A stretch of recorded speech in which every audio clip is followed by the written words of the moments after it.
Bismillahirrahmanirrahim. My dear students of Honors Part 3, in my today's session, I will discuss the term metaphysical poetry and also try to explain in what way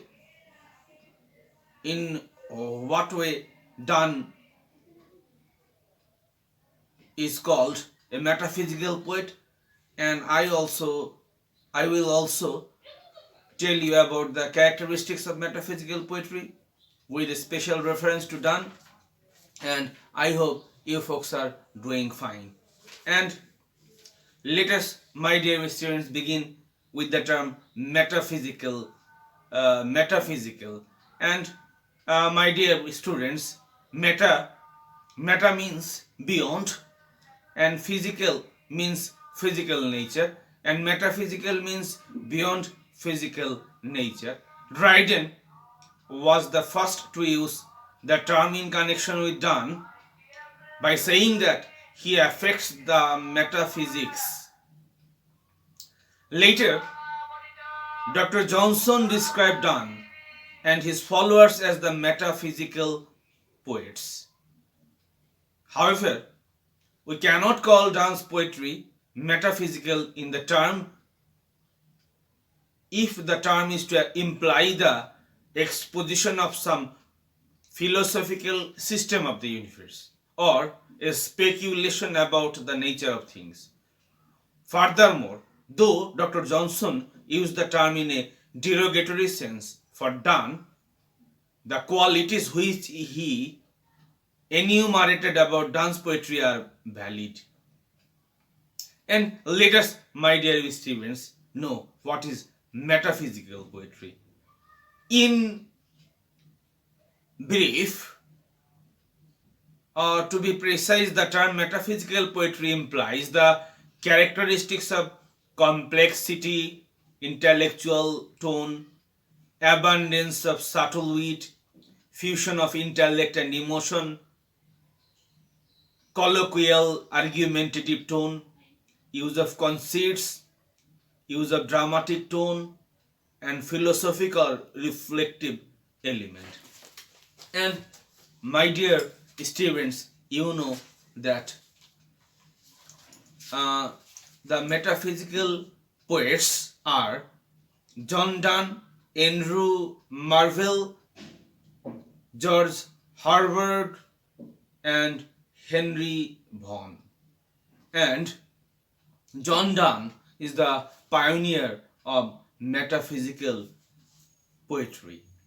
And my dear students, the metaphysical poets produce a vision of what we may call the whole human being. So they demand a total response. This sense of the wholeness of human life is strong in metaphysical poetry. And once difficulties of detail have been overcome, it is enormously attractive to the 20th century. Human beings are not compartmentalized. They are seen as affected by their emotions, their knowledge, and their beliefs. It is this sense of wholeness which is the basis of metaphysical wit. In what it allows, indeed demands, that disparate parts of experience are brought together to illuminate each other and so to illuminate also our understanding. And my dear students, let me now tell about some of the metaphysical characteristics of John Donne's poetry. And the first one is concentration, and concentration is an important quality of metaphysical poetry in general and Donne's poetry in particular. In all his poems, the reader is held to one idea or line of argument. His poems are brief and closely woven. In the ecstasy, for instance, the principal argument is that through the different acts of love the function of man, as man is being worthily performed. The poet develops the theme without digression. And secondly, an expanded epigram would be a fitting description of a metaphysical poem. No word is wasted and nothing described in detail. There is a strong strength in the style. Verse forms are usually simple but always suitable in enforcing the sense of the poem. And in metaphysical poetry, we find that the poets have fondness for conceits, and use of conceits is a major characteristics of metaphysical poetry. Of course, all comparisons discover likeness in things, unlike, but in a conceit we are made to accept the likeness even while being strongly conscious of the unlikeness. Donne often employs fantastic comparisons. The most famous and striking one is the comparison of a man who travels and his beloved who stays at home to a pair of compasses. In a valediction forbidding morning, a clever though obviously frivolous conceit is employed in the flea, where the insect is called the marriage bed and the marriage temple of the lovers because it has beaten them and sucked their blood. And in metaphysical poetry, we find a mixing or blending of wit, striking and subtle. We find the blending of striking and subtle wit in metaphysical poetry. Indeed, the conceits especially displays a formidable wit. So do the various allusions and images relating to practically all areas of nature and art and learning. Allusions to medicine, cosmology, ancient myth, contemporary discoveries, history, law, and art abound in Donne's poetry.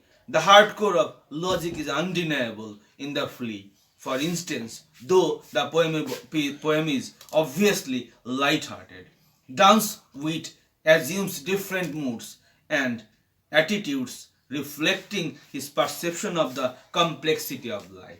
Wit makes itself evident in the paradoxes employed in the poem. And we see the blending of intellect and emotion in Donne's poem. And this particular characteristic is found in almost all the metaphysical poetry. And there is a unification of sensibility, and to use T.S. Eliot's phrase, in metaphysical poetry, there is in Donne's poem an intellectual analysis of emotion.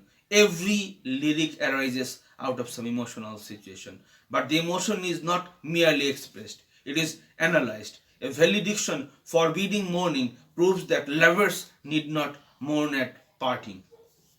The canonization establishes that lovers are saints of love. The Good Morrow asserts that lovers are the best possible hemispheres who make up a complete world.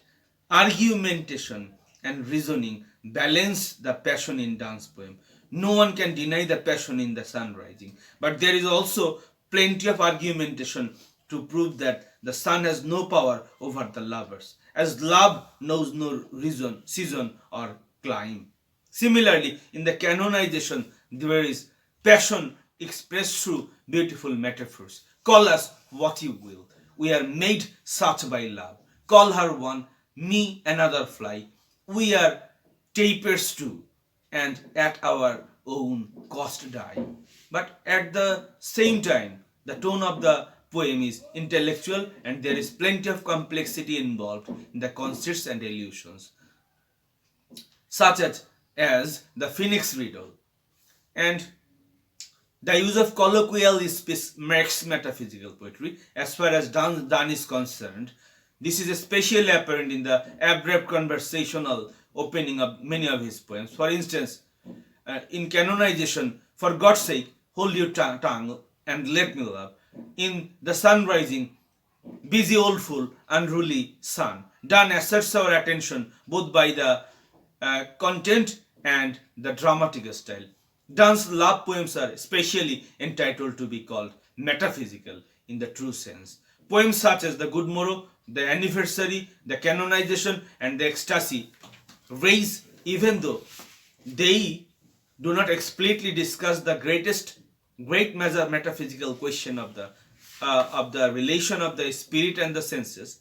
They raise it not as an abstract problem, but in the effort to make the experience of the union of two human powers in love and the union of two human beings in love apprehensible. Often Donne speaks of the soul and of spiritual love. For the ecstasy speaks of the souls of the lovers which come out of their bodies to negotiate with one another. And let me, my dear students, conclude my discussion by saying that the metaphysical poets bind the ultimate and the everybody, fusing intellect and imagination and refining both through experience. The multifaceted life which they express demands an energetic response of mind, body, and soul. The modern reader may not be prepared for such a challenge, but if we accept, we will surely find our energy stimulated and our vision of the wholeness of the life increased. And my dear students, Donne is metaphysical not only by virtue of his scholasticism but by the deep reflective interest in the experiences of which his poetry is the expression, the new physiological curiosity with which he writes of love and religion. And with these few words, I would like to conclude my lecture for today and thank you very much for listening.